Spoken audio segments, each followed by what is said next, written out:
Terima kasih Anda masih bersama kami dalam Berita Makassar. Bagi Anda yang baru saja bergabung, kami hadirkan kembali 3 berita utama pada pagi hari ini. Puluhan nelayan hingga petani rumput laut di Kabupaten Bulukumba histeris melihat kediamannya dibongkar tanpa ada jaminan tempat relokasi. 120 gram emas hingga uang puluhan juta rupiah raib dicuri penghuni indekos di Kota Makassar.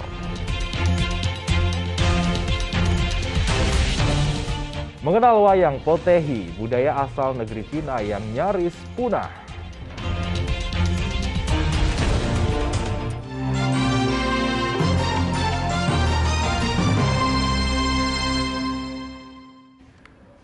Jelang pemberlakuan Over Dimension Overloading atau ODOL pada 2023 mendatang, sejumlah karoseri truk dipotong. Pemotongan ini untuk menormalisasikan ukuran dan muatan truk sehingga kecelakaan lalu lintas bisa dihindari.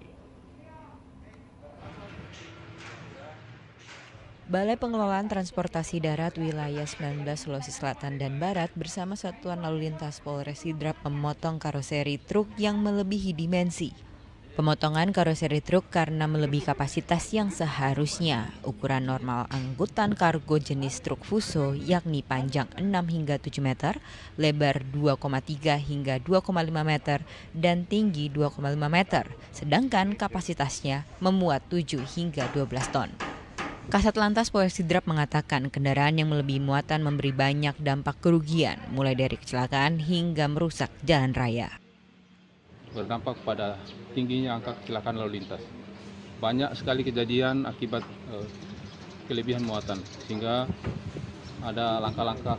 Salah satunya adalah bekerja sama dengan Kementerian Perhubungan, khususnya Jembatan Timbang, untuk melakukan penindakan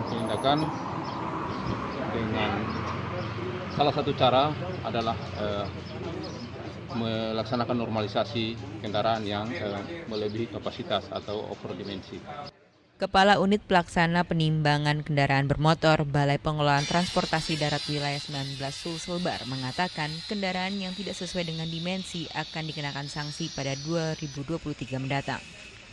Pemberlakuan aturan ODOL akan dilaksanakan pada 2023 mendatang. Pemilik kendaraan yang tidak taat aturan akan terancam denda 25 juta rupiah atau kurungan 1 tahun penjara. Suardi Gatang melaporkan dari Kabupaten Sidrap. Ya, pedagang pasar Lakesi Kota Parepare masih menjual minyak curah dengan harga tinggi. Pedagang tak menjual dengan harga Rp11.000 per liter karena harga di distributornya masih tinggi dan tidak ada subsidi dari pemerintah. Harga minyak goreng curah di pasar tradisional Lakesi Kota Parepare masih bertahan pada level Rp20 hingga Rp21.000 per liternya. Masih tingginya harga minyak goreng ini karena harga beli di tingkat distributor masih tinggi, yakni Rp19.000 per liternya. Sementara kebijakan pemerintah terkait penjualan minyak goreng pada harga Rp11.000 per liternya belum dapat terrealisasi. Pedagang mengaku akan merugi jika harus menjual di harga tersebut, kecuali pemerintah memberikan subsidi untuk penjualan minyak goreng. Ya, kalau misalnya ambil satu-satu ya 21, kalau ambil banyak 20. 20 ya. Ya. Jadi tetap bertahan itu. Kan ada aturan sekarang 14.000. Kalau memang ada subsidi dari pemerintah, kita harus ada subsidi dulu. Iya. Kita turuti, kalau tidak ada, bagaimana rugi? Iya, rugi. Iya. Karena kalau pasukannya lancar, Pak. Lancar itu, nyacur. Kalau pembelinya? Lancar juga. Lancar juga ya. 21 per liter per kilo. Itu tidak turun lagi, Pak. Itu kan ada anjuran pemerintah bahwa 11.000. Enggak ada barangnya, enggak ada yang subsidi masuk. Oh, enggak ada ya. Ya. Kecuali disubsidi ya? Ada, tapi dibatasi. Kadang satu dos satu orang, enggak cukup. Kalau yang curah ini bukan subsidi, Pak? Bukan, enggak ada subsidi. Yang kita belikan kemarin berapa, Pak? 19.550. Pedagang mengklaim pasokan minyak goreng hingga saat ini berjalan lancar, meski harganya cukup bervariasi. Penerapan harga minyak goreng pada level Rp11.000 per liternya membuat mereka menahan diri untuk mengambil minyak goreng dalam jumlah yang banyak. Kebanyakan dari pedagang membatasi pasokan minyak goreng curah. Suardi Gatang melaporkan dari Kota Parepare.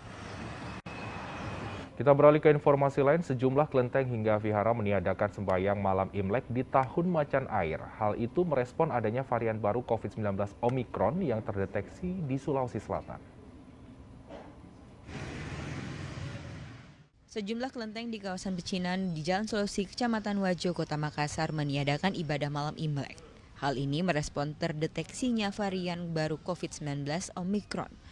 Meski telah menghiasi beragam pernak-pernik Imlek, kelenteng dan wihara tidak menggelar persembahyangan di malam hari. Aktivitas itu hanya dibuka pada pagi hingga sore hari. Jumlah orang yang ingin beribadah pun dibatasi hanya 20% dari kapasitas dan wajib menerapkan protokol kesehatan. Tapi kami juga merasa bahwa pada saat ingin beraktivitas kembali, kita dihadapkan dengan virus baru, COVID yang baru, varian baru Omikron yang lagi berkembang pesat. Sehingga timbul keraguan bagi kami juga untuk mengadakan secara lebih besar-besaran. Untuk dari segi protokol kesehatan, apakah diterapkan kartu peduli lindungi baru bisa masuk ke kelenteng ini? Untuk sementara kami tidak adakan itu karena menunggu petunjuk dari Kementerian Agama yang dari Pembimas Agama Buddha. Meski sudah 3 tahun Imlek dirayakan saat pandemi tidak menyurutkan sukacita warga Tionghoa. Mereka berharap tahun macan air ini bisa membawa berkah sejahtera serta ekonomi yang lebih baik. Andi Muhammad Sardi melaporkan dari Kota Makassar. Imlek tidak hanya diramaikan dengan pertunjukan barongsai, terdapat juga pagelaran wayang potehi, boneka kain yang digerakkan dengan tangan. Sayangnya, budaya yang sudah berusia 3.000 tahun itu nyaris punah karena minimnya regenerasi dan penonton.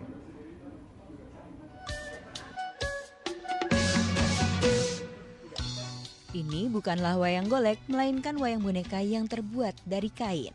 Ya, ini adalah salah satu ragam budaya asal negeri Cina, namanya wayang potehi.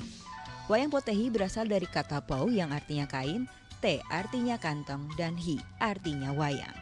Wayang potehi lahir di balik jeruji besi pada masa dinasti Jin. Saat itu, ada 5 tahanan yang akan dijatuhi hukuman mati dan untuk mengisi sisa waktu sebelum hari eksekusi, kelimanya membuat pertunjukan yang mengundang gelak tawa hingga sang kaisar mendengar keributan itu. Kaisar bilang, kalau begitu tolong suruh pertunjukan di depan saya.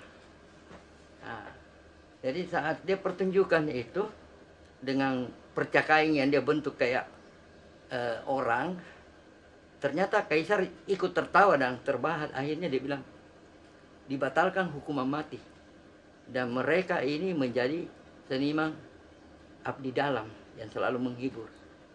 Sejak itulah muncul wayang potehi. Wayang potehi masuk ke Indonesia pada abad ke-16. Dengan mengadaptasi bahasa setempat, pertunjukan wayang potehi memiliki fungsi sosial dan ritual. Cara memainkannya cukup mudah dengan mengerahkan kelihayan tangan untuk menggerakkan wayang, lalu diiringi sejumlah alat musik seperti gembrengan atau lo, simbal atau krecek, suling, tabur, trompet, hingga gitar tradisional Tiongkok, piakau. Lalu disertakan cerita jenaka yang mengundang gelak tawa. Budayawan Tionghoa mengatakan dulu di Makassar pertunjukan wayang potehi disebut sebagai baco puraga. Sayangnya, kini eksistensi wayang potehi memudar karena minimnya regenerasi dan penonton. Kini kesenian yang sudah berumur 3.000 tahun ini hanya dimainkan saat 14 hari perayaan Imlek. Bisa hari-hari biasa, tapi kebanyakan orang memakai wayang potehi ini sebagai hiburan selama Imlek. Imlek kan 14 hari. Jadi selama itu mereka jadikan hiburan. Cuma potehi rata-rata selain campuran bahasa Indonesia, dia pakai juga bahasa Hokkien. Muhammad David terus berusaha merawat wayang potehi di kediamannya di Jalan Malangkiri Raya, Kecamatan Tamalate. Bahkan panggung wayang boneka hingga aksesoris miliknya berasal dari abad ke-15 dan akan terus diturunkan turun-temurun. Andi Muhammad Sardi melaporkan dari Kota Makassar. Informasi Wayang Potehi mengakhiri jumpa kita pagi ini. Bersama rekan yang bertugas, saya Freddy Cahya mengucapkan terima kasih atas kebersamaan Anda. Tetap patuhi protokol kesehatan karena pandemi COVID-19 belum usai. Selamat beraktivitas, jaga kesehatan Anda, dan sampai jumpa.